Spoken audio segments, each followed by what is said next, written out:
नवाज शरीफ को इलाज के लिए बैरून मुल्क जाने की मशरूत इजाजत। हुकूमत ने 7 अरब रुपए का इंडेमनिटी बॉन्ड मांग लिया।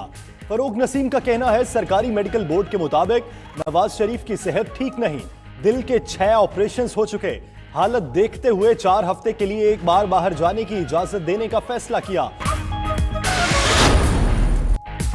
नवाज शरीफ किसी डील के नतीजे में नहीं जा रहे। अगर डील होती है तो किसी को कानो कान खबर भी नहीं होती और इंसान बाहर चला जाता है। माजी में लोग बाहर गए और वापस नहीं आए। नवाज शरीफ का इंडेमनिटी बॉन्ड देना जरूरी है। जरदारी की तरफ से दरख्वास्त आई तो उससे भी देखेंगे।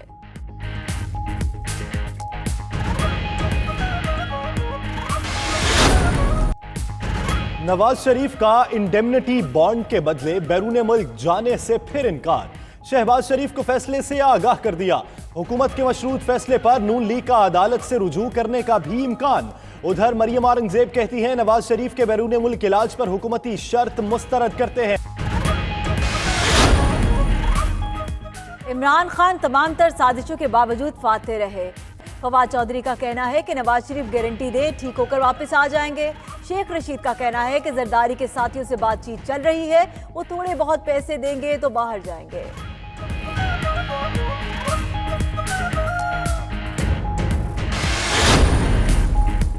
इमरान खान माथे पर वो कलंक का टीका ना लगने दें जिसे धोना मुश्किल हो जाए।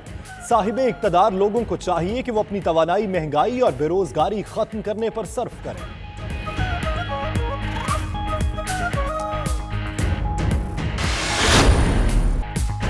नए महाज पर जा रहे हैं, गिरती हुई दीवारों को एक धक्का और देंगे। फजलुर रहमान का कहना है हुकूमत समझती थी इज्तिमा यहां से उठेगा तो उसके लिए आसानी पैदा होगी। तहरीक का मकसद नाजायज हुक्मरानों से निजात हासिल करना है, दबाव बढ़ाकर इस्तीफे पर मजबूर करेंगे।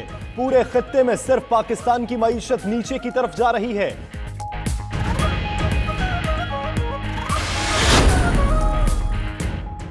अगर लोगों को हुकूमत पर एतमाद नहीं तो टैक्स नहीं देंगे। वज़ीर आज़म का FBR अफसरान से खिताब।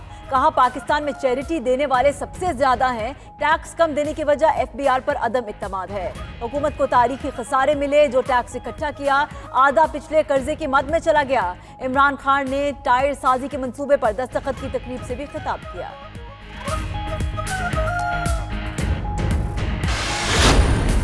मुस्लिम लीग नून का पंजाब असेंबली में कायमा कमेटियों से इस्तीफे देने का फैसला। जराये के मुताबिक नून लीग के अरकान कल सुबह 10 बजे अपने इस्तीफे जमा कराएंगे। इस्तीफे हमजा शहबाज को चेयरमैन PAC ना बनाने के तौर पर दिए जाएंगे। ECC ने गंदुम की इमदादी कीमत 1300 रुपए से बढ़ाकर 1350 रुपए कर दी। हफीज शेख की सदारत में इजलास। यूटिलिटी स्टोर्स के लिए 6 अरब रुपए जारी करने पर गौर। पेट्रोलियम मिनिस्ट्री की स्पेशल इकोनॉमिक जोन्स को गैस की फराहमी की तजवीज भी सामने आई।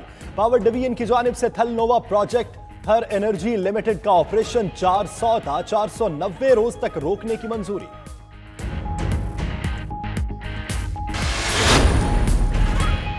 सदारती ऑर्डिनेंसेस के खिलाफ नून लीग की दरख्वास्त पर समाअत। इस्लामाबाद हाई कोर्ट ने सदर और वजीर आजम के सेक्रेटरी समेत फरीकैन से 15 रोज में जवाब तलब कर लिया। आप अच्छे ऑर्डिनेंस भी अदालत में ले आए हैं, अदलिया को सियासी मामलात से दूर रखें। चीफ जस्टिस हाई कोर्ट अतर मीनल्ला का दरख्वास्त गुजार मोहसिन रांझा से मुकालमा।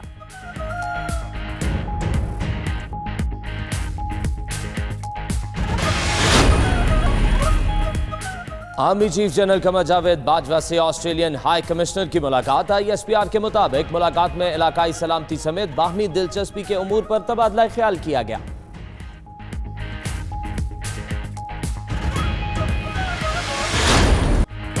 मईशत ने बड़ी तरक्की कर ली, टमाटर ने डॉलर को पीछे छोड़ दिया है। वजीर आला सिंध बरात अली शाह का तंज कहते हैं विफाकी हुकूमत ना खुद काम करती है न करने देती है। हुकूमत करना इनके बस की बात नहीं, इसीलिए हम कहते हैं इनसे जान छुड़ाओ। वजीर आला सिंध का नैब से मुतल्लिक ऑर्डिनेंस के खिलाफ सुप्रीम कोर्ट जाने का ऐलान।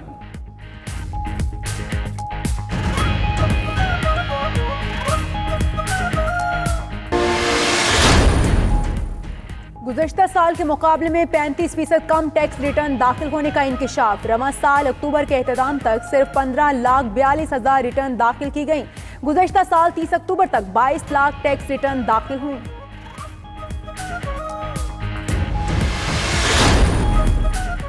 कराची में किल्लत आब के हल के लिए बड़ी पेशरफ्त, समंदरी पानी को काबिल इस्तेमाल बनाने का मंसूबा तैयार। डिसैलिनेशन प्लांट लगाने के लिए वफाकी हुकूमत को पार्टनर मिल गया। यौमिया 10 मिलियन गैलन समंदरी पानी को काबिल इस्तेमाल बनाया जाएगा। 2.5 साल में मुकम्मल होने वाले मंसूबे पर 7 अरब रुपए लागत आएगी। बिस्मा मारूफ T20 वर्ल्ड कप तक कौमी विमेंस क्रिकेट टीम की कप्तान बरकरार। इकबाल इमाम को पाकिस्तान विमेंस क्रिकेट टीम का हेड कोच मुकर्रर कर दिया गया।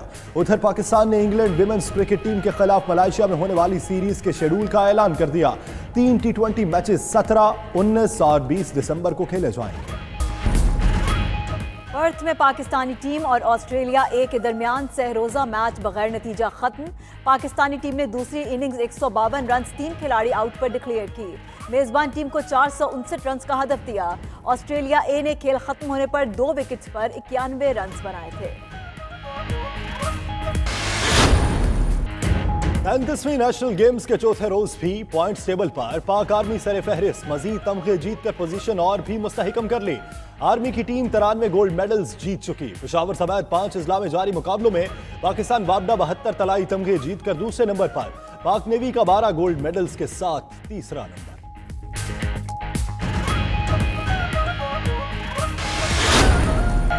और सदाबहार और वर्सिटाइल अदाकार कबीर खान ने जिंदगी की 87 बहारें देख ली। कबीर खान पेशावर में पैदा हुए। रेडियो पाकिस्तान से सदाकारी के जरिए करियर का आगाज किया। 1964 में पाकिस्तान टेलीविजन लाहौर मरकज से अपने पहले ड्रामे में काम किया और फिर पीछे मुड़कर ना देखा।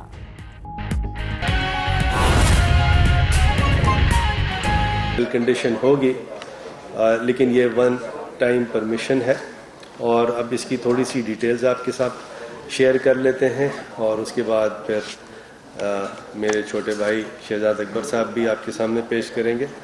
देखिए, इसमें हमारे पास हमारे से मुराद मिनिस्ट्री ऑफ इंटीरियर के पास एक एप्लीकेशन आई शहबाज शरीफ साहब की, और ये कोई समझिए एप्लीकेशन के साथ साथ उनकी एक शरीफ मेडिकल सिटी की एक डिटेल्ड मेडिकल रिपोर्ट भी उसके साथ लगी हुई थी। चुनाचे मिनिस्ट्री ऑफ इंटीरियर ने वो तमाम दस्तावेज़ात जो कि एक official medical board government of Punjab ने कॉन्स्टिट्यूट किया है, वहाँ भेजा उसको क्रॉस चेक करने के लिए, ये देखने के लिए कि ये मेडिकल रिपोर्ट का स्टेटस क्या है, इसकी वेरासिटी क्या है। और उसके बाद 10 तारीख को 10 नवंबर को पंजाब मेडिकल बोर्ड जो ये कॉन्स्टिट्यूट हुआ है, तो उसने अपनी एक रिपोर्ट दी और उसने शरीफ मेडिकल सिटी की जो मेडिकल रिपोर्ट थी उससे एग्री भी किया, और ये भी उसमें लिखा कि उनकी बड़ी क्रिटिकल मेडिकल कंडीशन है, ब्लड का डिसऑर्डर है, जो ब्लड प्लेटलेट काउंट जिसको कहते हैं, किसी भी नॉर्मल आदमी का 1.5 लाख से 4 लाख होता है।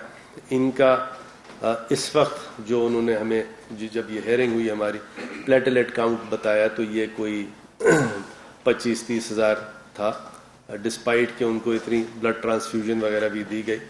और ये तमाम उसके बाद कुछ उसमें एक कॉरेस्पॉन्डेंस मज़ीद गई कि जी आप थोड़ा सा इसमें डिटेल और शेयर करें, और 11 तारीख को एक भरपूर मेडिकल रिपोर्ट दी उस मेडिकल बोर्ड ने। और जब वो 11 तारीख को हमारे ये मिनिस्ट्री ऑफ इंटीरियर के पास आई, मेरे पास लाए, और उसी वक्त नोटिस इशू किया गया अगले दिन के लिए, विच वॉज 12 तारीख। और 12 तारीख में फिर हमारी 3 नशिस्तें हुई हेयरिंग की। 10 तारीख से 10 बजे सुबह से 1:30 बजे, उसके बाद फिर नमाज ब्रेक लिया, फिर 2:30 बजे से लेके कोई 4:30 पौने 5 बजे, और उसके बाद हमने जाके हमारे जो तीसरे साथी हैं इस सब कमेटी में, वो इंटीरियर सेक्रेटरी साहब हैं, मेजर आजम सलमान साहब हैं उनका नाम, और हम तीनों ने जाके कैबिनेट की ब्रीफिंग की, और कैबिनेट को हमने ये बताया कि एक बड़ा सीरियस उनकी मेडिकल कंडीशन है, सिर्फ ब्लड प्लेटलेट का इशू नहीं है, उनके सीरियस हार्ट इशू है, कार्डियक इश्यूज बहुत सारे हैं। फिर उसके साथ साथ समझिए कि एक वक्त ऐसा भी आया था जो डॉक्टर्स ने बताया कि उनकी ब्लड सप्लाई थी ब्रेन की तरफ, तो उनको स्ट्रोक के भी हो चुका है।